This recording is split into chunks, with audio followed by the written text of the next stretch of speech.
सलाम मसनून, आपके अपने यूट्यूब चैनल उर्दू जहाँ हम वहाँ पर आपका खैर मकदम है। तो चलिए शुरू करते हैं। सवाल नंबर 1। शरर उर्दू के पहले अदीब हैं जिन्होंने शऊरी तौर पर नावल के फ़न को समझने और बरतने की कोशिश की है। यह कौल किसका है? शरर से मुराद है अब्दुल हलीम शरर, जिन्होंने नावल फिरदौश बरी लिखा था। कब? 1899। और इसी सन में उमराव जान अदा मिर्ज़ा हादी रुस्वा ने भी लिखा था। तो इनके बारे में कि शरर उर्दू के पहले अदीब हैं जिन्होंने शऊरी तौर पर नावल के फ़न को समझने और बरतने की कोशिश की है। यह कौल किसका है? तो आपको बताना है। यह कौल है कमर रईस का। ठीक है। अगला सवाल देखिए। गज़लों में उनके ख़यालात निहायत नाजुक और मज़ामीन आला हैं। अलगर्ज मोमिन तगज्जुल और आशिकाना रंग का इमाम है। यह कौल किसका है? तो यह है मोहम्मद हुसैन आज़ाद का। इनकी पैदाइश कब हुई थी? 1830 दिल्ली में, और लाहौर में 1910 ईस्वी में इनकी वफ़ात हुई थी। इनकी मशहूर तारीख़ की या फिर तज़किरा भी उसको कहते हैं, आब हयात कब लिखी गई? 1880 में। इसके अलावा सुख्नदान फ़ारिस, वो भी मोहम्मद हुसैन आज़ाद की ही तसनीफ़ है। और उर्दू की पैदाइश ब्रज भाषा से हुई है, ब्रज या बिरज भाषा से हुई है, वो भी नज़रिया मोहम्मद हुसैन आज़ाद का है। ठीक है। और बाबाए उर्दू मौलवी अब्दुल हक हैं। तो इसका ऑप्शन नंबर 4 दुरुस्त हो जाएगा। अगला सवाल देखिए। उर्दू शायरी की वह शमा जो मोमिन के हाथों रोशन हुई है, उसे वक्त की आंधी नहीं बुझा सकेगी। यह कौल किसका है? इन मोमिन के बारे में यह ख्याल किसका है? तो यह है डॉक्टर सैयद अब्दुल्ला का। ठीक है। डॉक्टर सैयद अब्दुल्ला ने लिखा है कि उर्दू शायरी की वह शमा जो मोमिन के हाथों रोशन हुई है, उसे वक्त की आंधी नहीं बुझा सकेगी। ठीक है। अगला सवाल देखिए। नज़ीर का वजूद ही उर्दू शायरी की बेनज़ीर तनकीद है। नज़ीर वही है, नज़ीर अकबराबादी। कब? 1740 ईस्वी में दिल्ली में। अकबराबाद नाम है लेकिन पैदाइश इनकी दिल्ली में हुई थी और 1823 में इनकी वफ़ात हुई थी। तो नज़ीर का वजूद ही उर्दू शायरी की बेनज़ीर तनकीद है। यह किसका है? तो यह कौल कलीमुद्दीन अहमद का है। इनकी पैदाइश 1908 और वफ़ात 1983 में हुई। बुत सिक्न के नाम से कलीमुद्दीन अहमद को जाना जाता है। ठीक है। और नज़ीर अकबराबादी की जो नज़्म निसाब में शामिल है, बंजारा नामा, आदमी नामा और मुफलिसी। ज़्यादातर इनकी सारी नज़में मुखम्मस, जिसमें 5 बंद होते हैं उसे मुखम्मस कहते हैं, उसकी शक्ल में है। ठीक है। ब्रश चेंज कर लेते हैं, कौन सा वाला लें? ये ठीक है। ठीक है। तो नज़ीर का वजूद ही उर्दू शायरी की बेनज़ीर तनकीद है। यह किसका कौल है? कलीमुद्दीन अहमद का। अगला सवाल देखिए। इतनी खूबसूरत ज़ुबान लिखने वाला जब इस्तेमालात लिखता है तो ऐसा मालूम होता है जैसे जोक सलीम का अस्ब सबा रफ्तार सिकंदरी खा गया हो। कैसे इन लोगों से शिकवा किया जा सकेगा जो लफ्ज़ों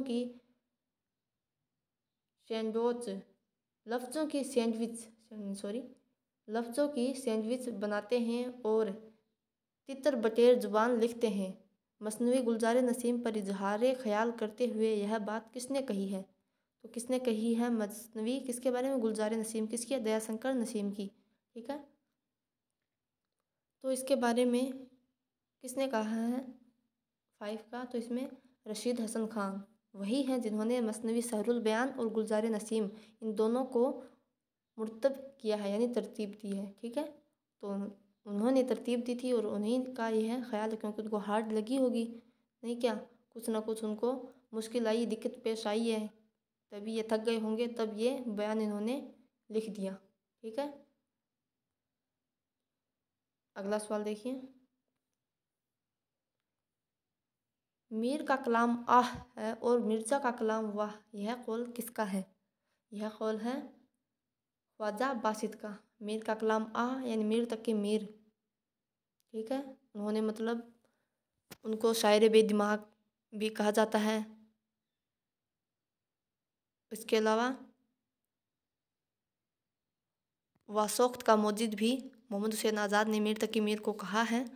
तो मतलब उन्होंने बहुत ही मतलब वो वैसी ज़िंदगी, दर्द भरी ज़िंदगी से उनका वास्ता पड़ा था, तभी उनकी गज़लों में भी वही इशार देखने को मिलता है, यानी आ है, बहुत मुश्किल पसंदी थी, ठीक है।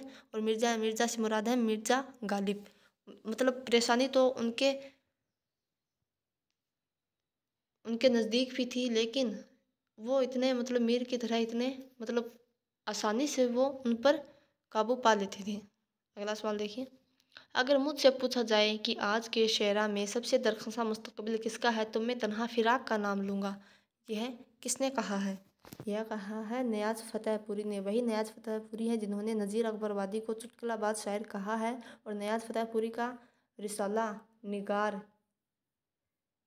1922 में लखनऊ से शाये हुआ था, ठीक है। निगार नियाज़ फ़तेहपुरी का है। अगला सवाल देखिए, इकबाल की नज़्मों का शबाब इकबाल की गज़लों की शराब में डूबा हुआ है, यह कौल किसका है? तो यह कौल है रशीद अहमद सिद्दीकी का, ठीक है। जल्दी जल्दी करते हैं। अगला सवाल देखिए, मीर अमन ने नावल के लिए मौज़ून ज़ुबान की बुनियाद डाली, यह कौल किसका है? यह कौल है अहसन फारूकी का। अगला सवाल देखिए, हाल ही की तरह उनका मकसूद अपने ज़माने के शअरा को मसअले राह दिखाना है। शाद इस राह पर आगे बढ़े हैं जो हकीकत और सदाकत की तरफ जाती है, यह कौल किसका है? सवाल नंबर 10, यह कौल है हाफिज़ जालंधरी का। वही हाफिज़ जालंधरी जिनके शाहनामा इस्लाम है। अगला सवाल देखिए, यगाना और शाद की गज़ल हर एतबार से सौदा के असलूब की असीर थी, यह कौल किसका है? यह कौल किसका है? यह कौल है शमसुर रहमान फारूकी का कौल है। 1935 में इनकी पैदाइश हुई थी और 2020 में कोरोना की वजह से इनकी वफ़ात हुई थी। और रिसाला शब खून वो इन्हीं का था। जदीदियत का लंबरदार इनको कहा जाता है, ठीक है। यगाना और शाद की गज़ल हर एतबार से सौदा के असलूब की असीर थी, यह शमसुर रहमान फारूकी का ही कौल है। सवाल नंबर 12 देखिए, फिराक की गज़ल क्लासिकी रिवायत का इतर मजमुआ है, उनके शमाए सुखन में तमाम असातिज़ा की आवाज़ें रोशन है, यह कौल है वहीद अख्तर का, ठीक है। अगला सवाल देखिए, यह गाना उन लोगों में है जिनके कलाम की रहनुमाई में गज़ल की एक नई नस्ल तैयार हो सकती है, जो इस काबिल हो कि ज़िंदगी के नए मेलानात और नए मुतालिबात से अहदा बर आ हो सके, यह कौल किसका है? यह कौल है मजनू गोरखपुरी का, ठीक है। तनकीदी हाशिए, इनकी तनकीदी किताब है तनकीदी हाशिए, तनकीदी जायज़े, ये एहतसाम हुसैन की, ठीक है। अगला सवाल देखिए, पंडित रतन नाथ सरसार उर्दू नस्र के खाली थे,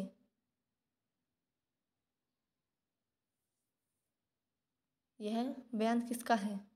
यह ब्रिज नारायण चकबस्त का, ठीक है। कौमी शायर ब्रिज नारायण चकबस्त। अगला सवाल देखिए, मजरू की गज़ल इनहराफ और इज्तिहाद की आवाज़ है, यह कौल किसका? यह है डॉक्टर वहीद अख्तर का। अगला सवाल देखिए, जब कोई शायर अच्छा शेर कहता है तो मैं समझता हूँ कि यह मेरा शेर है, मजरू सुल्तानपुरी की शायरी से मुतासिर होकर यह राय किसने की थी?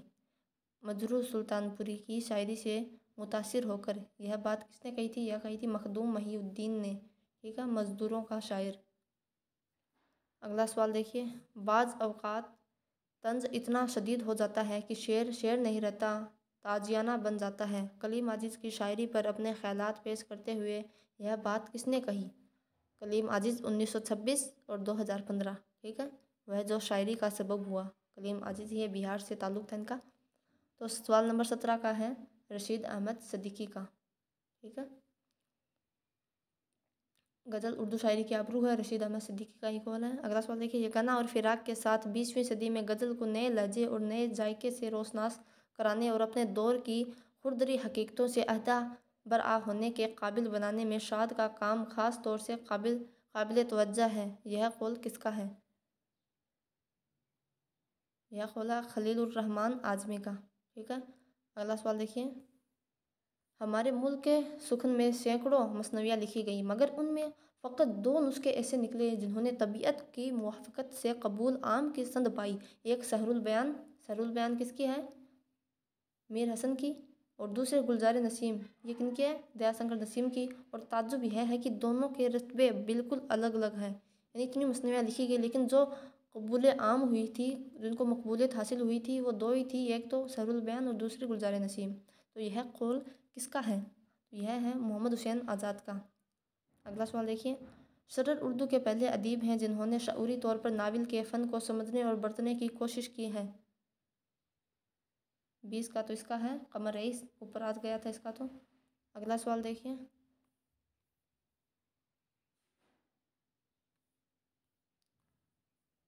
जिस मुकाम पर रात के धमाके और रोशनी के साथ परियां आती हैं और हुसैन को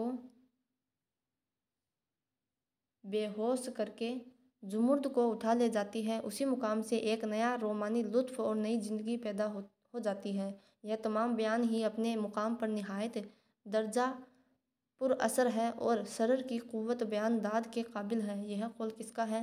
तो यह जो बयान किस नावल के बारे में है, तो नावल फिरदौस बरी अब्दुल हलीम सरर का। उस नावल के मुताबिक यह बात किसने कही है? किसने कही है यह बात? यह कही एहसन फारूकी ने। अगला सवाल देखिए, मोमिन हर चंद की वसल व फिराक, गम, मलाल, रंज, जिद, अदावत, हसद, रश्क, इज़्तिराब, बेताबी, बेख्वाबी के मुजामिन खूब बांधते हैं, लेकिन उनके कलाम से कभी कभी कूचाए गिरदी की बू आती है। यह कौल किसका है? यह कौल है इमदाद इमाम असर का। ठीक है, काशिफुल हकाइक उन्हीं की, इमदाद इमाम असर की। अगला सवाल देखिए, मोमिन के यहाँ न तो मीर का सोज है और न जुर्रात किसी बेबाकी, उन्होंने दोनों के दरमियान का रास्ता इख्तियार किया है। यह कौल किसका है? यह कौल है डॉक्टर इबादत बरेलवी का। अगला सवाल देखिए, फिरदौस बरी बड़ा दिलकश ख्वाब है और ख्वाब का आलम पैदा करने की दिलकश मिसाल है। यह कौल है एहसन फारूकी का। अगला सवाल देखिए, मोमिन का कलाम नाजुक, ख्याली और बुलंद परवाजी के लिए मुशर्रह आफाक है। यह कौल किसका है? यह है राम बाबू सक्सेना का। अगला सवाल देखिए, फिराक के शेर में बिलासिबा मीर के शेर की बाज़गश्त भी मौजूद है, मगर ये मीर के शेर में महबूब को सारी खूबियों और खामियों के साथ कबूल करने पर इसरार है, जबकि फिराक महबूब के मुनफर्द और आज़ाद वजूद की अहमियत को वाज़ह करना चाहते हैं। यह कौल किसका है? 26। यह कौल है अबुल कलाम कासमी का। अगला सवाल देखिए, फिराक की तशबीहें रिवायत से कम और ज़ाती मुशाहिदा से ज़्यादा करीब है। यह कौल किसका है? यह कौल है असलूब अहमद अंसारी का। ऑप्शन नंबर 3 असलूब अहमद अंसारी का यह कौल है। ठीक है, सवाल नंबर 28 देखिए, दर्द ने तलवारों की आबदारी नस्त्रों में भर दी है। यह कौल किसका है? दर्द ने तलवारों की आबदारी नस्त्रों में भर दी है। यह है मोहम्मद हुसैन आज़ाद का। ठीक है, अगला सवाल देखिए, लोग उसे पढ़ते हैं और जितनी समझ आती है उस पर लौटे जाते हैं। गुलजार नसीम के बारे में यह कौल किसने कहा है? तो यह कौल कहा है मोहम्मद हुसैन आज़ाद ने। ठीक है, और दर्द ने तलवारों की आबदारी नस्त्रों में भर दी, यह भी मोहम्मद हुसैन आज़ाद ने ही कहा है। सवाल नंबर 30 देखिए, इनके यहाँ क़ुव्वत एजाद की कमी नहीं, मगर उनकी सबसे बड़ी कमज़ोरी यह है कि उन्होंने पैंतरेबाजी को आर्ट समझ लिया है। यगाना चंगेज़ी के बारे में यह किसने कहा है? तो भाई पैंतरेबाजी को आर्ट किसने समझा था? जो अपने आप को गालिब शिकन कहते हैं। ठीक है, मिर्ज़ा वाजिद हुसैन इनका असल नाम है। इनकी पैदाइश हुई थी 18 और वफ़ात 1956। ठीक है, अगला सवाल देखिए, दरअसल फैज़ उन शायरों में से नहीं जो खुलाई में शायरी करते हैं, अपने माहौल से कटकर मुराकबा करते हैं और अपनी रूहों पर इशार नाजिल होने का इंतज़ार करते हैं। फैज़ ने तो आज की दुनिया के जुमले सियासी, समाजी और इक़्तिसादी महरक़ात के शऊर में शेर कहे हैं। यह कौल किसका है? यह कौल है अहमद नदीम कासमी का। ठीक है, अगला सवाल देखिए, वह यानी फिराक 20वीं सदी के उर्दू अदब की तारीख़ में उन चंद गिने चुने शायरा में थे जिन्होंने उर्दू शायरी के रुख को उसके पेश पाफ्तादा व इश्क शायरी से एक नई शायरी की तरफ मोड़ दिया, जो हयात आफरी को मुनक़लब करने वाली है। यह कौल किसका है? यह कौल है मुमताज़ हुसैन का। अगला सवाल देखिए, मिजाज इनकलाब का क्या नाम आ गया? ये मिजाज इनकलाब का ढंढोरची नहीं, इनकलाब का मतलब है। यह कौल किसका है? कितने एक्ट के नाम है? तो फैज़ अहमद फैज़ का। ठीक है, 1911 में इनकी पैदाइश हुई थी। और 1984 ईस्वी में इनकी वफ़ात हुई थी। अगला सवाल देखिए। इकबाल और जोश में वही फ़र्क है जो एक मुफक्किर और ढंढोरची में होता है। यानी इकबाल और जोश में वही फ़र्क है जो एक मुफक्किर और ढंढोरची में होता है। ठीक है, तो यह है खलीलुर रहमान आज़मी का। अगला सवाल देखिए। कलीम आजिज़ सियासी आदमी नहीं है। उनकी शायरी में सियासी रंग ज़रूर होता है, लेकिन वह अमल सियासत से बहुत दूर है। यह चालाकी, अयारी, मक्कारी उनके सादा लोह तबीयत के मुनाफी है, लेकिन वह सियासत के हुस्न व कुबह से उसकी तमाम तर नजाकत, पेचीदगी, लोच, गिराहगिरी और सत्तम शायरी से वाकिफ़ है। यह कौल किसका है? यह कौल है डॉक्टर नईम राही का। अगला सवाल देखिए। दर्द पहले शायर हैं जिन्होंने उर्दू गज़ल को तसव्वुफ़ के मैदान में फ़ारसी शायरी के बराबर खड़ा होने के लायक बनाया है। यह कौल किसका है? 36। यह है वहीद अख्तर का। अगला सवाल देखिए। फ़ैज़ अहमद फ़ैज़ तरक्की पसंदों के मीर तक के मीर थे। यह कौल किसका है? मजरूह सुल्तानपुरी का। ठीक है, फ़ैज़ अहमद फ़ैज़ तरक्की पसंदों के मीर तक की मीर थे, मजरूह सुल्तानपुरी। अगला सवाल देखिए। नज़ीर का दिमाग छोटा और तजुर्बा महदूद है। यह कौल किसका है? यह कौल है शमसुर रहमान फारूकी का। अगला सवाल देखिए। दर्द अमली ज़िंदगी में चाहे बहुत संजीदा और डूबे हुए सूफ़ी रहे हों, लेकिन उनकी शायरी में तसव्वुफ़ का रंग काल की मंजिल से आगे नहीं बढ़ता। यह कौल किसका है? यह कौल है शमसुर रहमान फारूकी का। अगला सवाल देखिए। शरर के इस कोहे खजफ में भी एक कोहे नूर है जिसका नाम फिरदौस बरी है। यह कौल है अली अब्बास हुसैनी का। तो ये आज के हमारे कौल से मुताबिक 40 सवालात मुकम्मल हो गए हैं। इससे पहले भी मैंने अक़वाल से मुतालिक बहुत मतलब जो शायरी में जो जैसे रशीद अहमद सिद्दीकी का, फ़िराक़ गौरखपुरी का, उनसे मुतालिक जो अक़वाल थे वो वीडियो में बने हुए हैं। तो शायद 10-15 दिन हो गए हैं। इस वो वीडियोज़ में जाकर वो या फिर प्लेलिस्ट में जाकर वो वीडियो ज़रूर देख लें। तो आपके कॉल से जितने भी सवालात आते हैं इंशाल्लाह इन दोनों वीडियो से बाहर कुछ भी नहीं आएगा। ठीक है, तो इन दोनों वीडियो को बार बार देखिए, नोट्स बनाएं, इनको अपने हैंड नोट्स बनाएं। ठीक है, उनमें लिखें ताकि आपको याद रहे।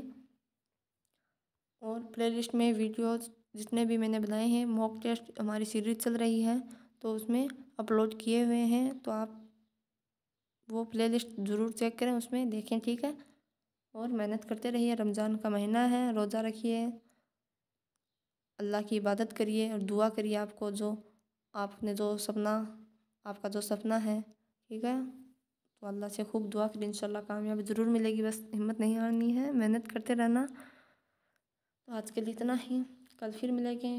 अल्लाह हाफिज़।